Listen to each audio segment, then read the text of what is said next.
Meus irmãos, a paz do Senhor. Nós já falamos sobre as 7 chaves de interpretação da profecia bíblica no primeiro vídeo dessa série de vídeos sobre escatologia. Depois nós falamos sobre um tema especial, os últimos dias, no segundo vídeo. E nesse terceiro vídeo nós vamos falar sobre os termos reino dos céus e reino de Deus.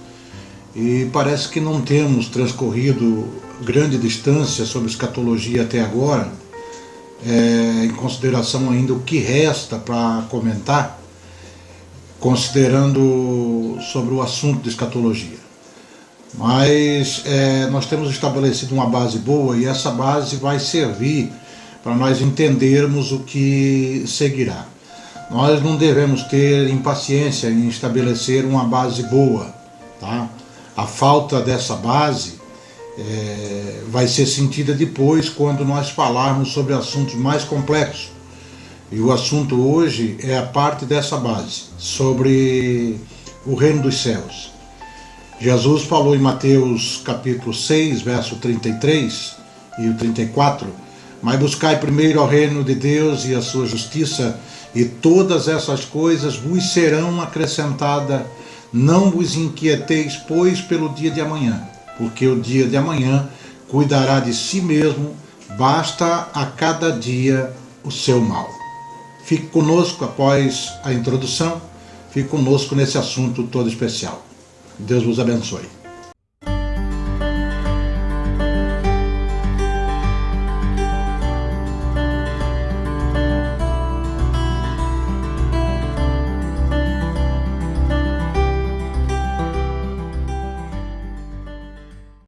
Meus irmãos, a paz do Senhor.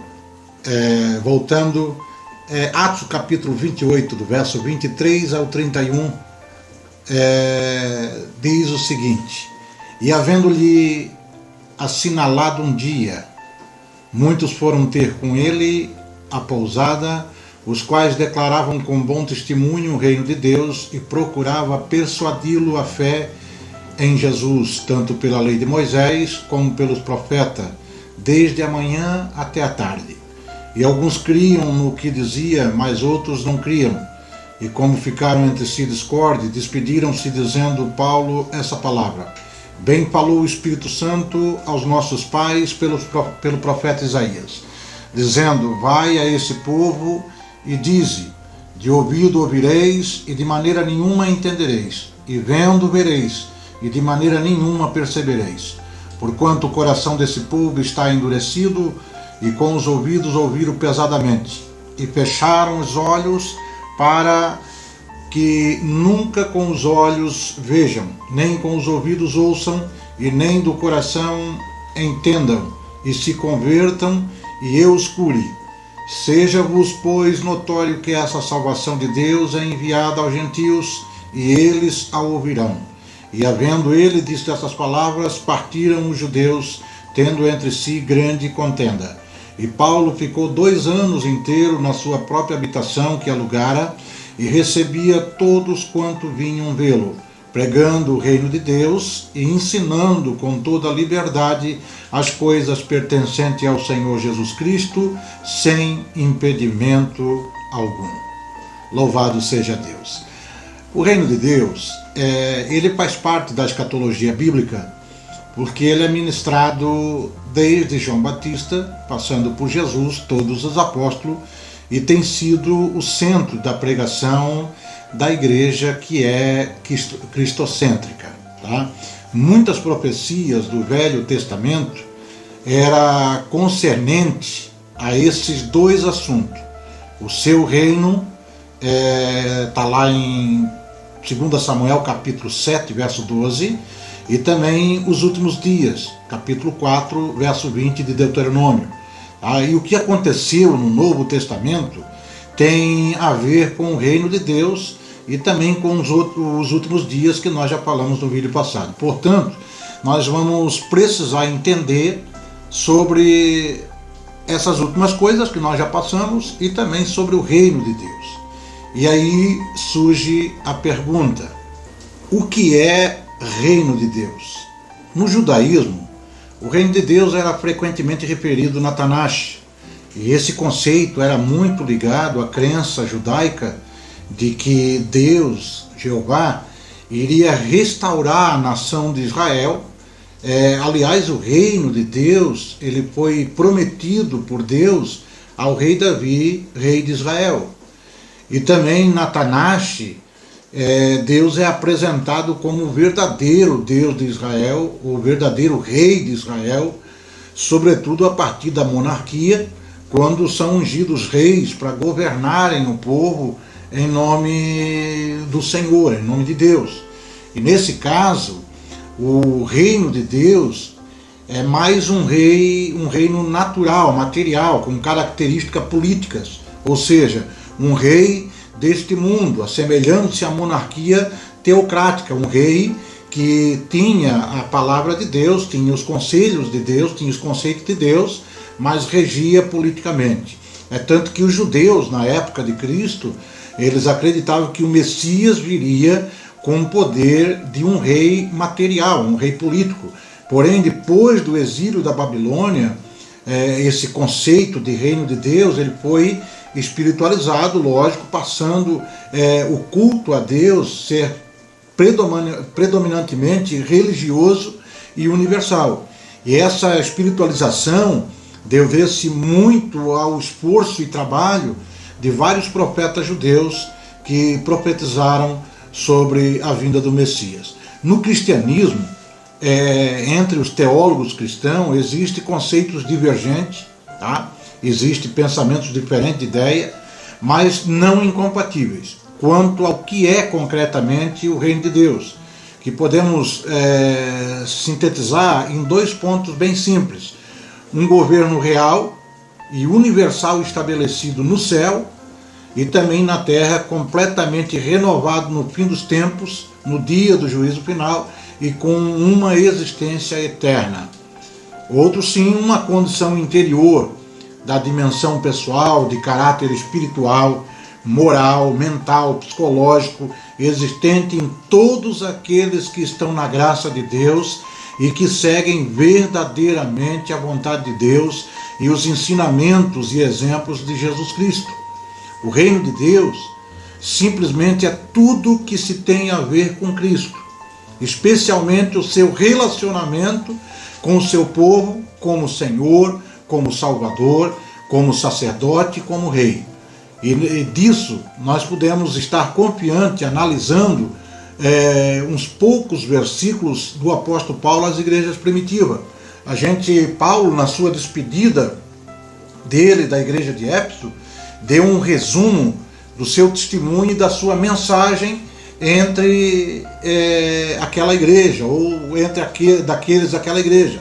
E a sua mensagem, meus irmãos, ele foi tanto aos judeus como aos gregos. Ele não pregou só aos judeus. E a sua proclamação era uma só: conversão a Deus e a fé em nosso Senhor Jesus Cristo. A história vai ser narrada lá em Atos capítulo 20. A mensagem do arrependimento e a fé em Cristo é a mensagem de todo pregador sério e zeloso para com a sua vocação. É a mensagem atual desde o começo do ministério de Cristo e continuará até a volta de Cristo. A verdadeira mensagem a ser pregada é a mensagem do reino de Deus. E pelo contexto de despedida que Paulo dá aos Efésios, a gente sabe que a pregação de Paulo era centrada na conversão a Deus e na fé no Senhor Jesus Cristo. A gente examinando Atos capítulo 20, o verso 25, nós vamos perceber que esse ministério de pregação da graça, de arrependimento e de fé em Cristo Jesus era a pregação do reino de Deus. E na verdade é preciso entender que reino de Deus, em sua interpretação direta da palavra, nos induz a uma verdade que não pode ser negada. O reino é de Deus. O reino é de Deus, é do Senhor. Essa frase ela vai apontar para um rei, Deus, enquanto a expressão reino dos céus vai apontar para a origem desse reino. Portanto, meus irmãos, a sua interpretação direta da palavra nos induz a uma verdade que também não pode ser negada. O reino vem dos céus, vem de Deus, vem dos céus. Querendo isso dizer que o reino não é feito de políticas nem de relações sociais terrenas daqui.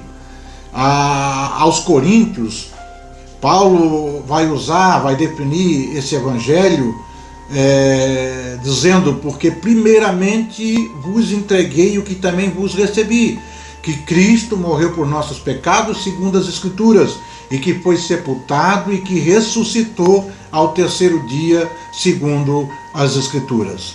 E como ele pregou o Evangelho da Graça em Éfeso e chamou isso a pregação do Reino de Deus, assim nós podemos chamar a pregação do Evangelho da vinda de Cristo, a sua morte, o seu sepultamento, a sua ressurreição, de a pregação do Reino de Deus. Por quê, pastor? Porque o Reino de Deus envolve tudo sobre Cristo. Você está no Reino de Deus, você está em Cristo.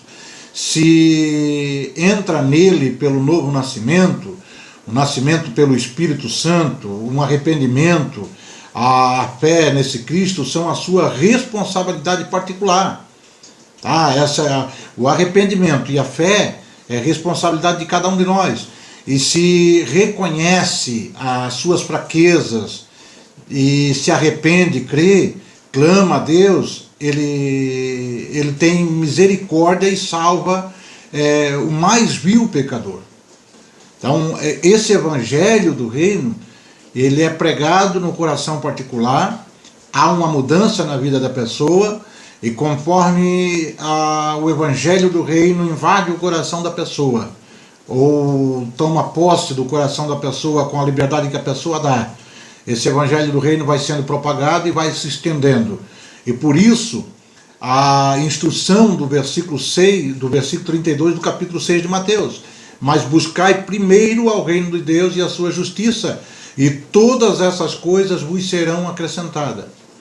Essa instrução foi dada por Jesus e é para nós hoje. As pessoas estavam preocupadas com o que iriam comer, com o que iriam vestir.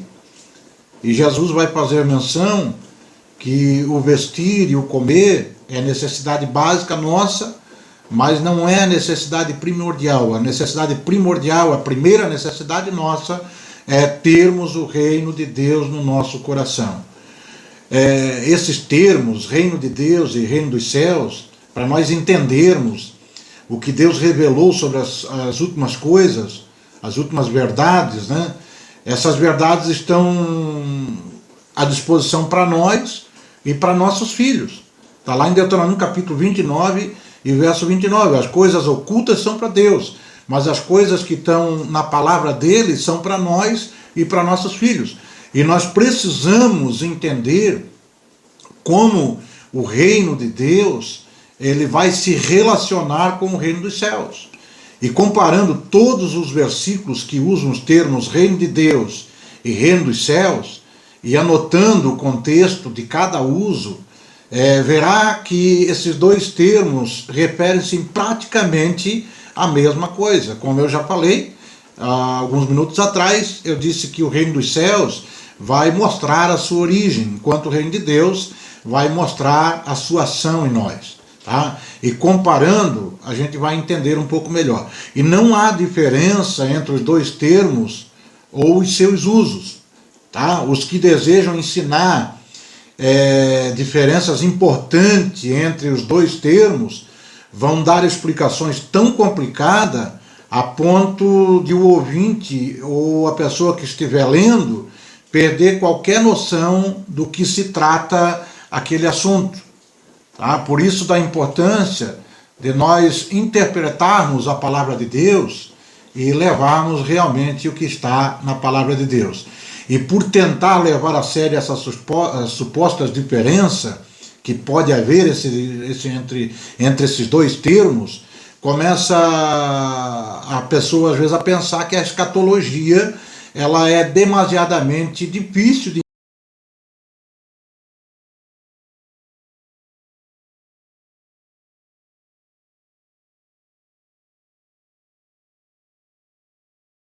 entender, que não tem uma porta aberta para ela entender o que está escrito ou o que é para ser lido. A gente vai ver passagens da Bíblia, tá? Filipe, quando encontrou aquele eunuco, ele vinha lendo Isaías 53.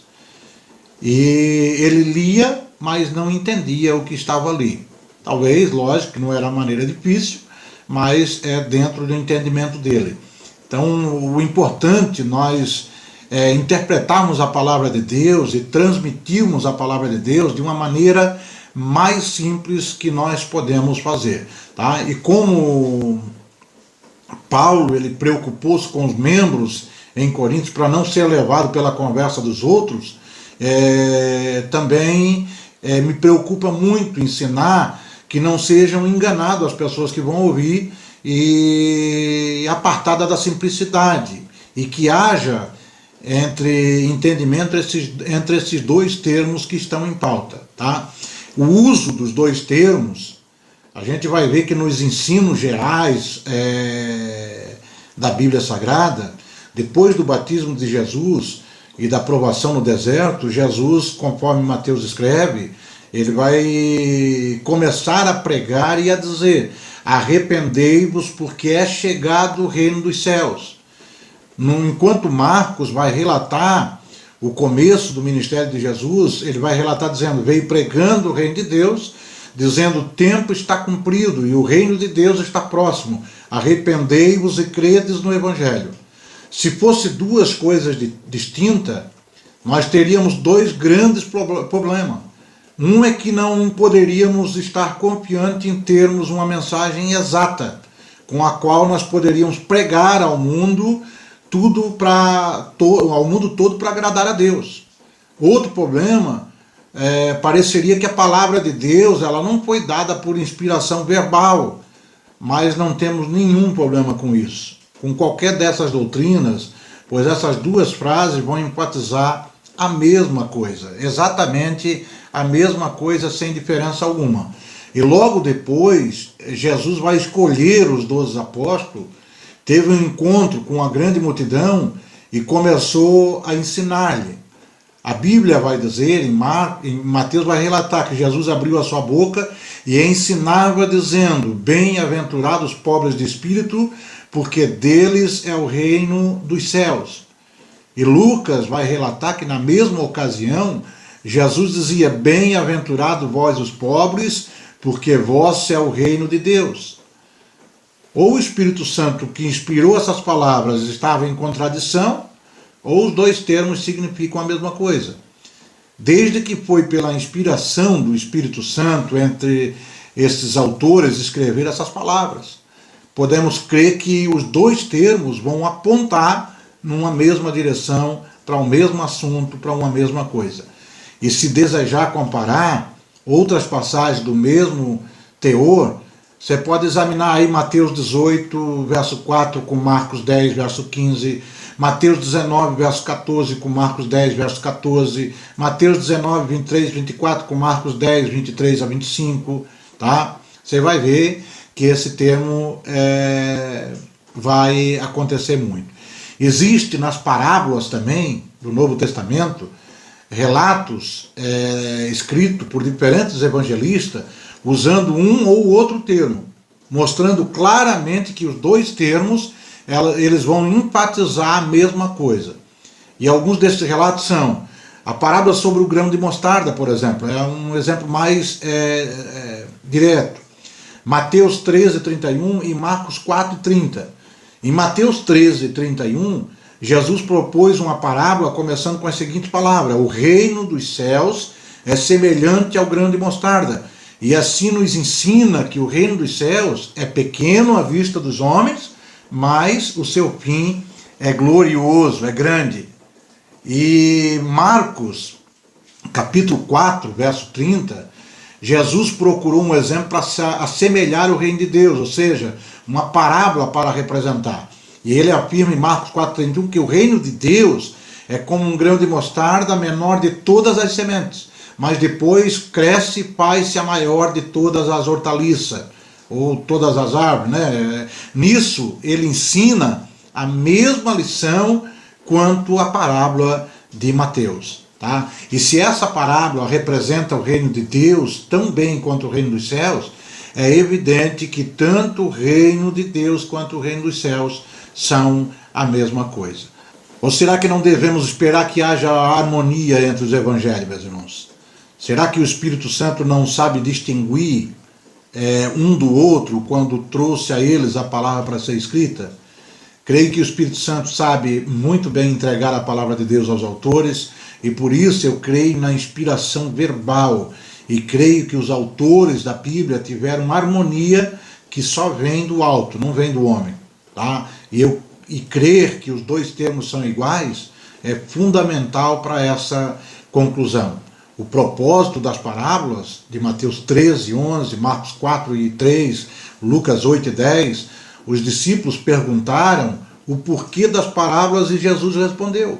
Em Mateus relata a resposta de Jesus sendo: porque a vós é dado conhecer os mistérios do reino dos céus, mas a eles não lhe é dado.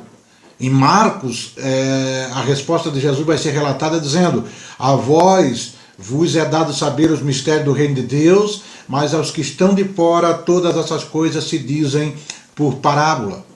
A gente sabe que no contexto dos apóstolos, Mateus vai escrever aos judeus.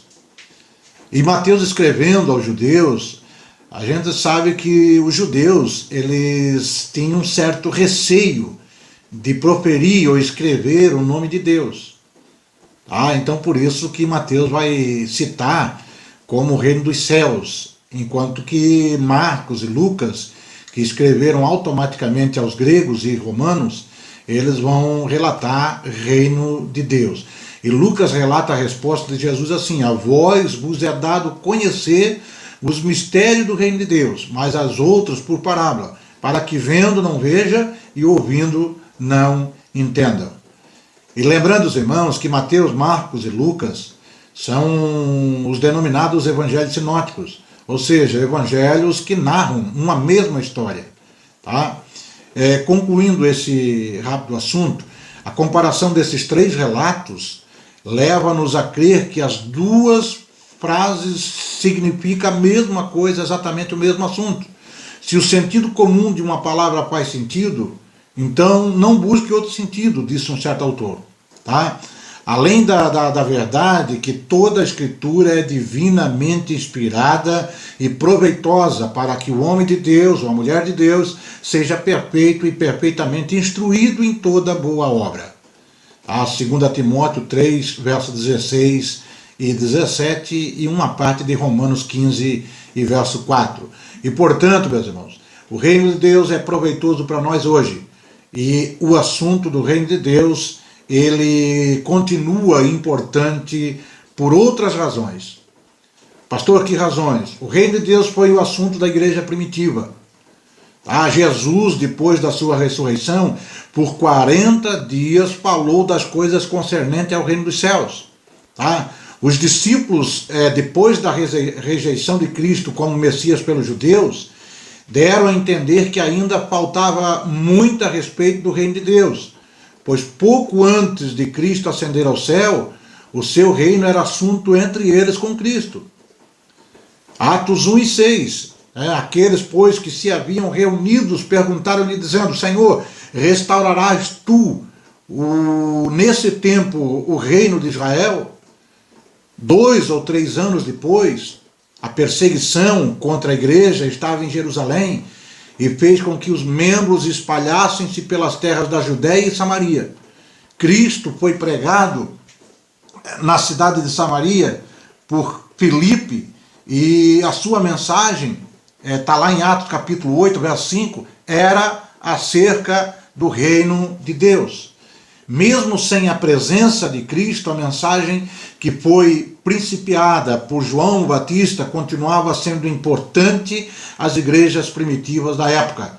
Mais de uma década depois que Jesus foi crucificado, depois da perseguição também contra a igreja em Jerusalém, a mensagem do reino de Deus foi ensinada por Paulo às igrejas recém-organizadas na sua primeira viagem missionária entre judeus e gentios. Paulo saiu, está lá em Atos 14, Paulo saiu pregando a mensagem do Evangelho do Reino de Deus.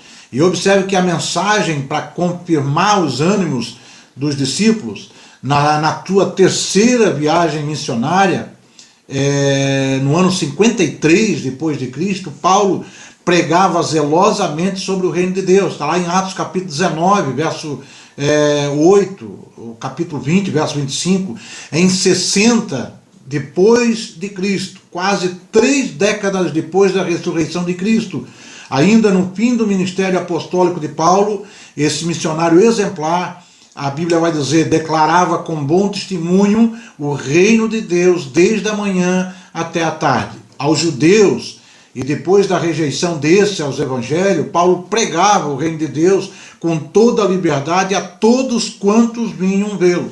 Está lá em Atos 28, a leitura que nós lemos.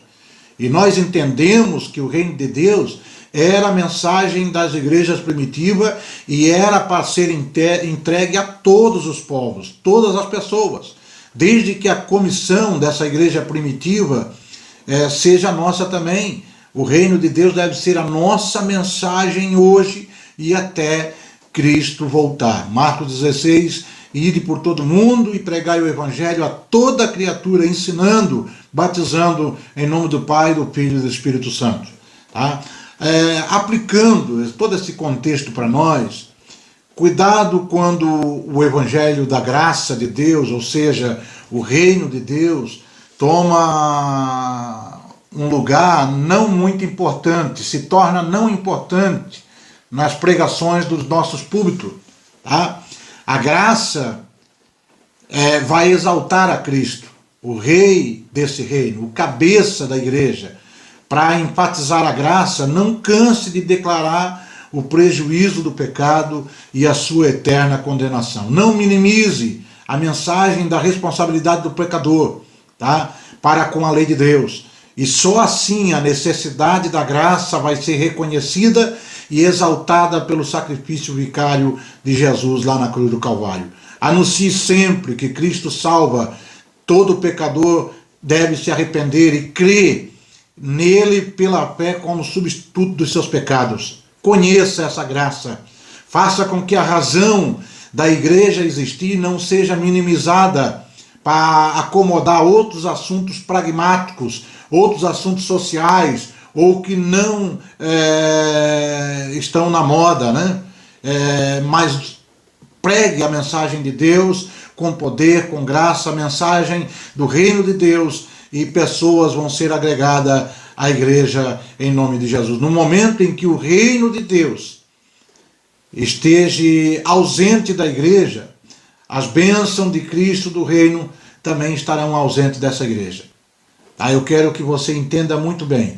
No momento em que o reino de Deus esteja ausente da igreja, as bênçãos do Cristo desse reino também estarão ausentes dessa igreja.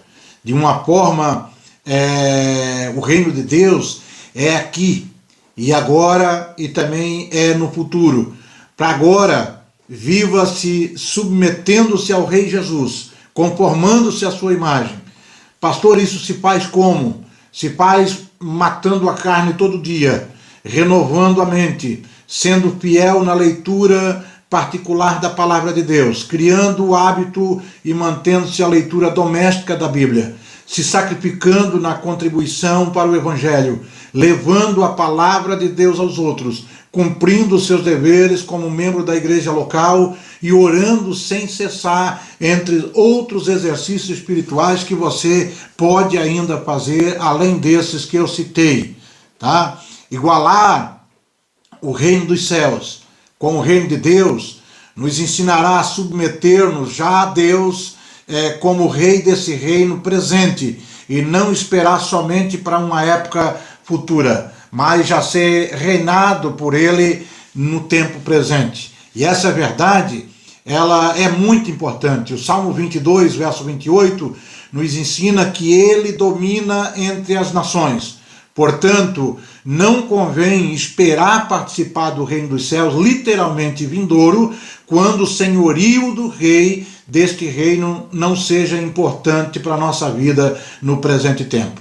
Se não está submisso ao domínio do rei hoje, é muito provável que não esteja presente na época futura, quando aquele domínio que é espiritual agora tornar forma ou criar forma de domínio literal e eterno. Examine-se a si mesmo, se já conhece ao Rei Jesus, faça uma sondagem para ter certeza que está submisso a esse Rei hoje e trabalhe para esse Rei no reino de Deus, nos dias de hoje, enquanto o reino vindouro não vai chegar. Que Deus possa abençoar a cada um de vós, sabendo que é importantíssimo nós conhecermos os acontecimentos dos últimos tempos e também conhecermos o reino de Deus e o que representa o reino de Deus, para que a gente possa entrar, o que nós vamos entrar no próximo vídeo, que é sobre o arrebatamento da igreja. Tenha um bom final de semana, que Deus te abençoe em nome de Jesus.